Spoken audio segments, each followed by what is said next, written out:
Okay, so we are streaming live. Welcome everybody to the third episode of Top Shelf Live at Merrick Library. I am your very grateful host, Carol Ann Tack, and I want to send a special shout out to all our Merrick patrons. I hope you guys are staying safe and staying healthy. And I also want to welcome everyone from near and far who's joining us for this episode 3. And for those of you who are celebrating, happy first night of Hanukkah. Like I said, I hope all of you guys are staying safe and staying healthy. Thank you so much for watching us. You are in for a treat tonight with everything that you have at your disposal to watch this evening. The fact that you joined us makes me eternally grateful, and I am honored to be here. And no, Mandalorian doesn't start till tomorrow, because if it started tonight, I probably wouldn't be here. So Kathleen would have the show all to herself. Okay. As I said, my guest tonight is author Kathleen Bruni. Now, I know you're thinking, wait a minute, I know that name. Why do I know that name? Well, I'll tell you why you know that name. Because in 2017, Kathleen Rooney wrote this incredible book called The Land Boxers Takes a Walk. And if you haven't read it, now's the time to add it to your holiday list. Get on it, folks. But over the summer, I had the absolute pleasure, yes, we have graphics. Over the summer, I had the pleasure of hosting Kathleen Rooney for episode 43 of the Top Shelf at Merrick Library podcast. It was a thrill and an honor because this summer, Kathleen Rooney released this unbelievable book called Cherami and Major Whittlesey. Now, when I tell you that I can't keep this book in, I can't keep this book in. That's why I have graphics. I cannot say enough about it, but I will stop talking and just ask all the viewers to please give a virtual round of applause to author Kathleen Rooney for joining us. Thank you so much for being here. Thank you so much for having me. It's my pleasure. Great. I'm thrilled you're here, and I hope everyone can hear us. I just want to make sure that everyone can hear, because I think your volume is a slight bit low, but I think we're okay. Yeah, hopefully it's working. I think okay, so. Good. Yep. Perfect. So would you tell viewers about Cherami and Major Whittlesey? I would love to. So Cherami and Major Whittlesey kind of has its elevator pitch built into its title, and the two main characters are named here on the cover, and one of them, as you can see, is a pigeon, and that's Cherami. And I have my Cherami figure here. Oh, you do? That's amazing. Yeah, and one is a soldier, Major Whittlesey. And so these are two characters who are real. They're based on real figures, a real pigeon and a real soldier. And their lives intersected in sort of an unexpected way in October of 1918 in this incident that became known as the Pocket, which involved a group of men called the Lost Battalion. And, World War I aficionados probably already know the story, but just very, very briefly in a nutshell, it was when all along the front, the Americans were supposed to push forward in this do or die charge, and they didn't take any food, they didn't take any water, because they thought this was the day that they basically won the war and defeated the Germans. However, the only group of men who made it were Major Whittlesey's men. And as a result, as you can imagine, it's not good to succeed when everyone else fails. And so they got stuck, hence in the Pocket, which is this little circle where the Germans surrounded them. And so what I think a lot of people nowadays don't know is that at the time, pigeons were a really good, reliable source of messages. So as they were stuck in the Pocket, again, no food, no water, they also became the victim of a friendly fire incident, which was awful because the Americans were trying to save them, of course, but they didn't know where they were. So long story short, Cherami was their final messenger pigeon and carried this note that saved the Lost Battalion. So the book pivots on that, but it's a love story. It's, you get the childhood and maturation of both characters. You get to see them after the war and how they try to, recover their lives and how it doesn't exactly work. So it's definitely a war book, but it's not just a war book. No, it is not. It is so much more than that. And I want to read a quote from author Rebecca Mackay, which I mentioned in the podcast. Rebecca Mackay says, this book is both heartbreaking and sharply funny. It's a brilliant surprise at every turn. And holy cow, do I agree with that? Because it is funny, but it is there, it's heartbreaking. But the way you do this, the novel has left me flabbergasted. That's a lot saying coming from me because I'm not usually caught speechless, especially in my line of work. But book clubs, this is such a good choice. There are many books out there that cover World War One, but none from this dual perspective of a major and this heroic carrier pigeon, which I knew nothing about. I didn't know anything about the Lost Battalion. I loved the perspective of Cher Ami, because even though this is a different perspective, it's a very human perspective. How do you, when you decided I'm going to write this book about this Lost Battalion and the carrier pigeon, how did you make the commitment to speak from in her voice? Yeah, great question. And so, anytime I talk about this book, and you've heard the story before, but the listeners probably haven't. My student Brian, who was my student years ago now in 2013, is the one who clued me into the existence of Cher Ami at all. I had never heard of her, but he turned in a poem and had this guy sitting on a park bench surrounded by pigeons, and it had this line that said, "This was no Cher Ami story. Look it up." Because I always tell my students to look Oh, stuff up. And he was like, "You look it up." And so I was like, "I will." And I did. challenge accepted. Yes.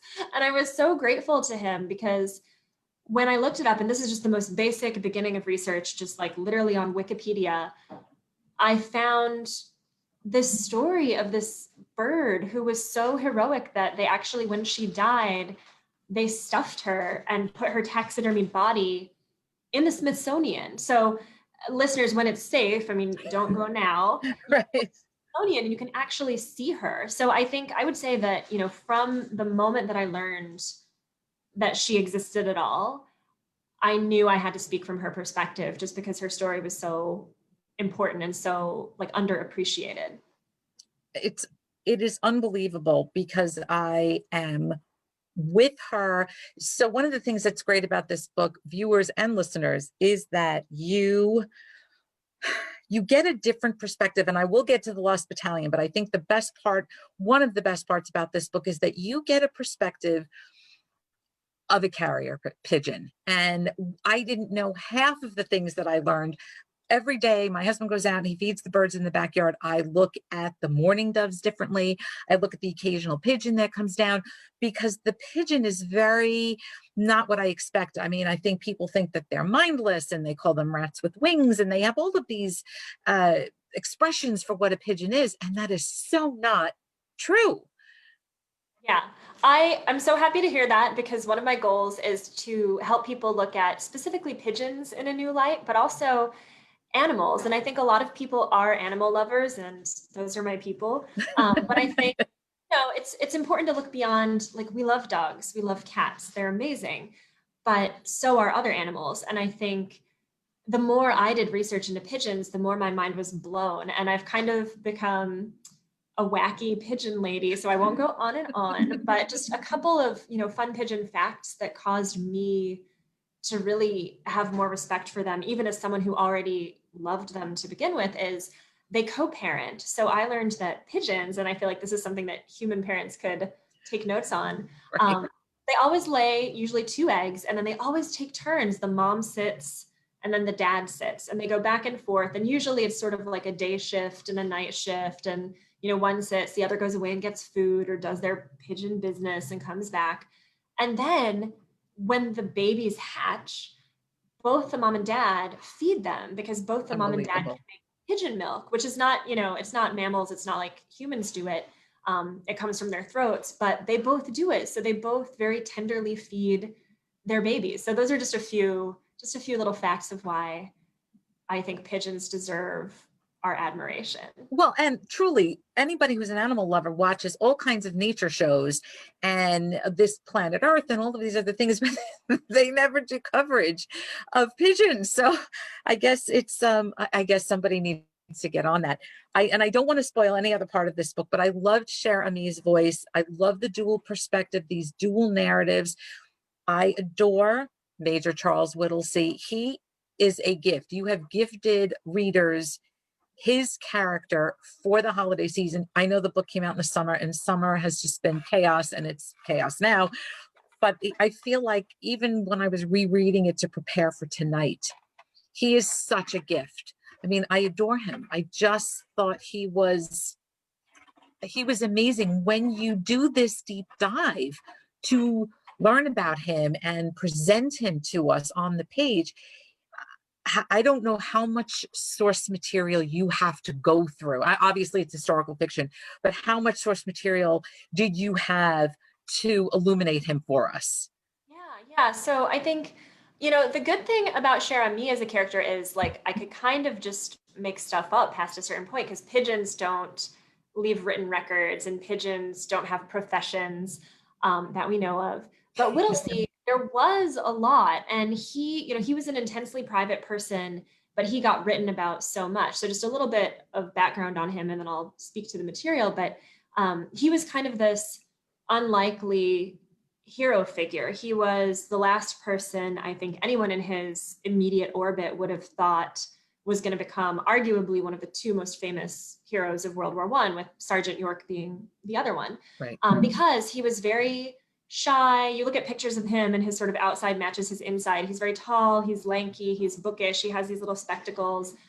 He loved poetry, he loved to read, he loved quiet walks in the woods. He was just a very introspective, gentle guy. And then he was also super smart. He went to Williams College in Massachusetts. He was a Harvard educated lawyer. He worked on Wall Street. He was just, mind like a steel trap, details, meticulousness. He was just an incredible guy, even had he never been in the war. So I think a lot of people just had their minds blown that he, when the time came to become a leader, was so good at it. And he famously, never let anyone see how stressed he was. He didn't duck under fire, even though he was 6'3". But of course, and this is where some of the material comes in, he didn't leave a diary or anything, but people wrote about him a lot, like his men, his second in command, the newspapers, because they were a New York battalion. And so the New York papers just covered them breathlessly. But famously, and I do depict this, he would cry at night in his foxhole. Like no one knew except George McMurtry, who was his second in command, and he didn't even know he was doing it. He was asleep. And so, that's kind of part of the story, is he is this incredibly calm, incredibly reliable figure when he's in front of people, but he obviously has this inner turmoil. So I had a lot of that to work with. Yeah, I mean, he is very stalwart, and you'd want to be able to follow him. And certainly these young men, they really look to him, and he finds himself in this unbelievable predicament. And it's hard to imagine. I certainly can't imagine it. I'm feeling badly that I didn't know about this Lost Battalion, but I'm thankful for Kathleen Rooney for bringing that to me as a reader, because I think there's so much that we can glean from this book, we can learn from this book. The side characters, they are real people. And I love one of the things you do in the book is you kind of follow these characters that are in the foxholes. You follow them sort of to the end. And then how hard was it to leave things out? Because I can't imagine what winds up on the cutting room floor. Yes, it was hard. And I think, other historical novelists, I've, heard them speak of similar problems, is like when you have these real figures, and when your real figures are so remarkable, you do feel sort of obligated, or a sense of duty to try to get all that in and portray them, as three-dimensional people, not just, your characters that you're manipulating on the page. But, in order to, keep the novel at like 330 pages and not like 3,030 pages, you have to cut stuff. So I would say, I had to narrow down. There were, the Lost Battalion had only a very small number of men who were able to walk out. After this incident, less than 200 of them were able to walk out under their own volition, because the rest were dead or were so wounded that they couldn't do it. So I couldn't talk about 200 guys. So I picked sort of a dozen that we do kind of follow. And I would say, the main ones that, I was able to follow all the way to the end were kind of the ones that I don't want to say they were more important than the other ones, but I was able to decide what to leave on the cutting room floor, like you say, based on the ones who had the closest bond to Whittlesey, Got the it. ones who, like McMurtry, like Larney, like Munson, the ones who kept sort of coming up in his life even after the war. Afterwards, right. And then other people I kind of had to just let them be sort of in the cast of thousands. And it's amazing for a book that's only 300 plus pages. So that may seem like a lot to some viewers. It is such a quick, taut, compelling narrative. The prose is beautiful. Actually, somebody on Twitter actually said that today, because I made this book a library favorite because it was one of my favorites of 2020. And I'm shouting from my roof, socially distancing, to tell people to go and read this. It is completely immersive. And again, I made it one of my top 10 for 2020, but the prose is just stunning. And there are parts it takes, I'm a softie, so, I'll cry at certain Hallmark commercials, but when I'm reading, I'm not a crier. And there were 3 or 4 scenes that just wiped me. And I'm not going to say what those are because I think certain scenes will have that effect on certain readers. But the journey is so well worth it. And I like that you take these characters. I don't know how you do this. This is your gift as an author, but for the amount of material you do leave out, or that you do leave on the cutting room floor, those corporals and other guys that are in the foxhole with him, we know who they are. Their character development is very clear to us. And maybe you give us 5 or 6 sentences and sort of sprinkled, but we know how they're going to react. And I don't know how you do that. I went back to try to figure it out, and like with my little stickies and post-it notes to try to figure out how did she, but then I would get lost in the sauce and I'd start reading it again. Well, no, thank you so much. And I love picturing you. I'm a professor and I love, active reading with sticky notes and underlining. I love it. But I think I'm so glad to hear you say that, because I think one of my goals with this book was to try to show war in a way that to me seemed honest, and in a way that spoke to that very particular, unique, irreplaceable human loss. Because I think when you hear the statistics about World War I, the fact that globally 20 million people died, and 10 million of those were these young men, these soldiers, 10 million were civilians, another 20 million people got wounded, many of them never to recover. I mean, just, the carnage is impossible for like the average mind to wrap itself around. And so, like you're saying, I was hoping by this depiction of this handful of very specific guys to make you feel, and no spoilers, but it's war, not everyone makes it. And so when you do see one of these people get killed or get hurt, I want the reader to feel it and not have a video game feeling, or just feel like, oh, well, that's the cost of doing business. I want it to be an anti-war book. And that's one of the ways that I tried to do that. Yeah. And when you bring Jeremy in, and then we are Jeremy, and we're looking down, and her perspective of what's happening on the ground, and their perspective looking up at her. It's just, I really don't know how you did it. I'm sort of at a loss for words. And like I said, people will tell you that doesn't happen often. It's really incredible. And so the journey is incredible. I just want to go back to one little thing we talked about on the podcast. Where's my, oh, here it is somewhere. For episode 43, you mentioned something about a class trip that you took, and going into the city and seeing the pigeons, and how that it was evocative for you. If you could just tell the listeners and the watchers about that. Yeah, and I think that's a fun one to talk about too, because it's kind of a pivot between Lily and Boxfish and also this book. But so I grew up in the suburbs, and I'm grateful for what that afforded me. I know why my parents did it, and I had great education and a great childhood, but I never felt at home in the suburbs. I always felt attracted to the city. And so anytime, because I live in Chicago now, I live in actual Chicago in Edgewater, if anyone knows it.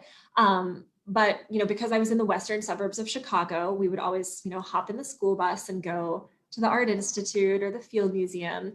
And I loved those trips. But one of the things I loved the most was, as we got into the city, you would see pigeons. You would start to see them on the streets and on the sidewalks and in the flocks overhead.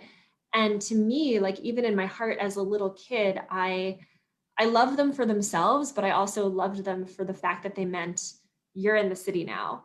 This is the place you're attracted to. This is the place where like you're going to have an adventure.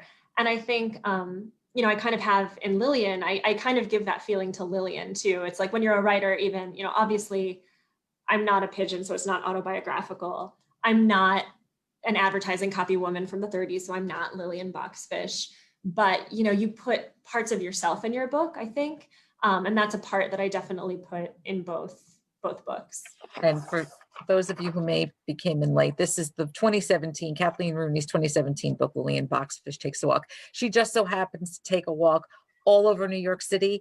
I am originally from Brooklyn, so all of the locations and the streets and the avenues, Avenue of the Americas, I knew where she was going. I knew what she was seeing. It was just, and this is probably for those of us who aren't really able to travel to the city right now, this is the way to go.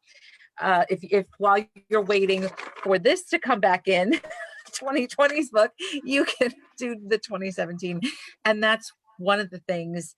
Yeah, the whole ambiance of the city and the whole, like growing up in Brooklyn, it's the same sort of feel. We would take the subway and we'd be in Manhattan in 30 minutes, 40 minutes, but that was really only on the weekend, not during rush hour. Yeah. So we can't speak to that. But I love that the pigeons are sort of evocative of that for you. And that's such a great story. I know that the year has just been very challenging to all of the authors that had books that came out this year. Lots of things got lost in the sauce. And most authors really pivoted to Zoom quickly and these whatever we're doing right now, the Facebook Live, the Top Shelf Live, the podcasts. Where can people find you? Because I feel like the book is really starting to take off, even though it came out in the summer. So I'm assuming the numbers are starting to go up and your dance card is getting pretty full. Where can readers, listeners, watchers find you to see where you might be doing Zooms other places? Yeah, great question. So on my website, which is just very simply KathleenRooney.com, I have an events section, and there's a list of other events, all of them virtual, of course, but similar stuff, talks at libraries, and some of them are conversations like this, and then some of them are like where it says, if you see one that says like a talk on the history behind the novel, that's where you get to see me do, I think, a very sparkly PowerPoint about the backstory. It's really fun, and I've been having a lot of fun doing those talks. So it would be lovely if people wanted to join me. That would be amazing. Did you find that your PowerPoint skills improved a little bit as you had to? Yeah, they did. And I mean, I think, I have a PowerPoint that I had been doing for Lillian, and I would say I leveled up my PowerPoint game. I got fun with like the shapes and the cutouts. Great. So yeah, definitely. Yeah, the PowerPoint upgrade is tremendous, because when I do book discussions, I grab that thing and I'm like, look at what I did.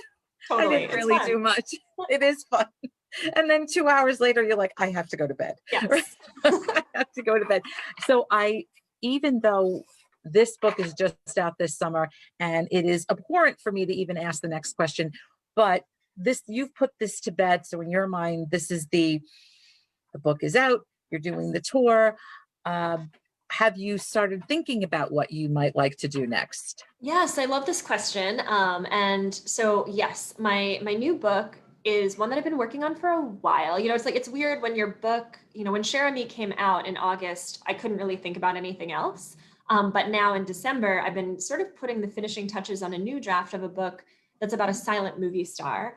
So it's based, again, I guess, I'm finding, I didn't mean to, but I'm finding that I'm sort of apparently obsessed with the 20s of the 1900s. And so she's based on a real figure who, was from Tampa and also lived in Chicago, became one of the most successful comedians of her day. She's a great comedic actress. She's hilarious. Her comic timing, her physical comedy, her face is so expressive.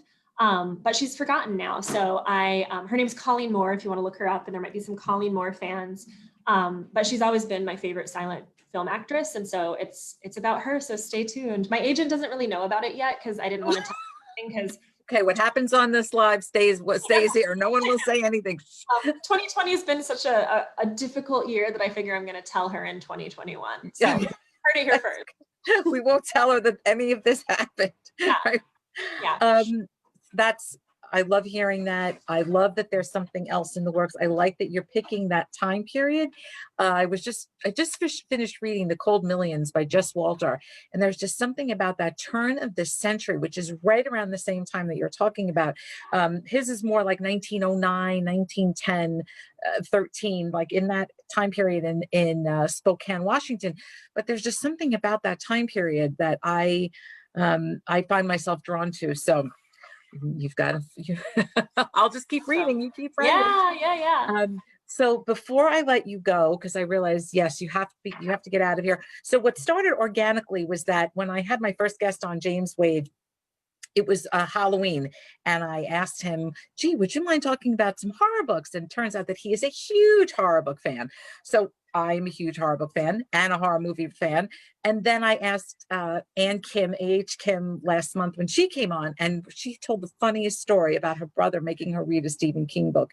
And she's like a little bit of a scaredy cat, and she was so honest and admitted that. And I just thought that was amazing. So I will put the question to you. Anything, do you like horror? Do you read horror? And anything that you would want to recommend? Yes, I love this question. And I do. I love horror. I love horror movies. Every Halloween, my husband and I, who's also a writer, watch something. But two books that I would recommend. I tend to, as you can tell, I'm a historical person who likes the past. So mine are older. But the first one I cannot recommend highly enough. It's one of the truly creepiest, scariest books I've ever read. And I don't know how this guy manages to be so scary just on the page. I mean, I love books, they can do anything, but it is like horror movie level scariness. And it's the 20 Days of Turin. And it's this Italian novel from the 70s. And it's very short.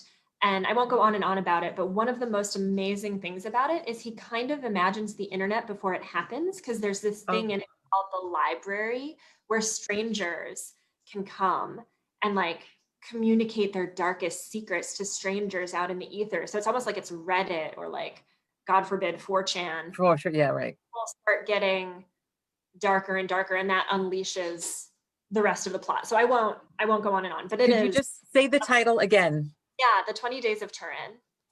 And oh my gosh, it's really good. And then the second one that I would recommend for people who maybe are a little more scaredy cat, who don't want necessarily the scary thing I just described, Robert Aikman, and it's Aickman. He's dead, but he's a British strange story writer. And I would say any collection of his, I'm partial to The Wine Dark Sea, but any collection of his, and he just writes these like spooky, eerie, bizarre tales. And at first you're reading them and you just feel upset and unsettled. And you're like, you kind of try to go through and see like, why is this freaking me out so much, until the end when you're just like, oh my God, that was nuts. How did he do that? He's so good. And it's funny, we have the Unsettled Dust by Aikman at the library, and it has 3 or 4 of those short stories that are in The Wine Dark Sea. One book that I just read recently, it's called Tiny Nightmares, and each story is about 1,500 words, and it is like zip fast, but wow, it is very unsettling and very scary, and there are still stories that stay with me. But viewers, I will put the titles in the comments page after we're done here. Kathleen Rooney, I cannot thank you enough for being here. Can we just see the pigeon one more time? Yes, this is Jeremy. Jeremy, there she goes.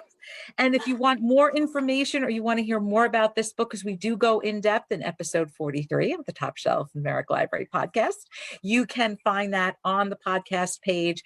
And we go in depth and we talk about other things. And Kathleen Rooney also recommends other books that aren't of the horror genre.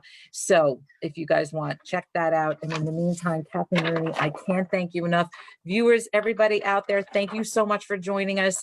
For those who celebrate again, I hope you have a wonderful Hanukkah, and everybody else, Merry Christmas, Happy New Year. Please be safe, stay healthy, and we'll see you soon. Thanks again for joining us. I appreciate it. Now, here's where I always screw up because I don't know how to end. I have to end Facebook first. This will be for the outtake reel. Yeah, bloopers. That's exactly right. Let's see. I got to go here, and I got to go here.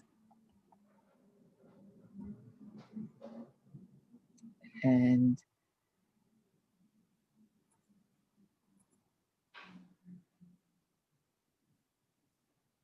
I can't edit. Oh no. I can't get out. All right, hold on. Let's do it this way. It's just life in 2020.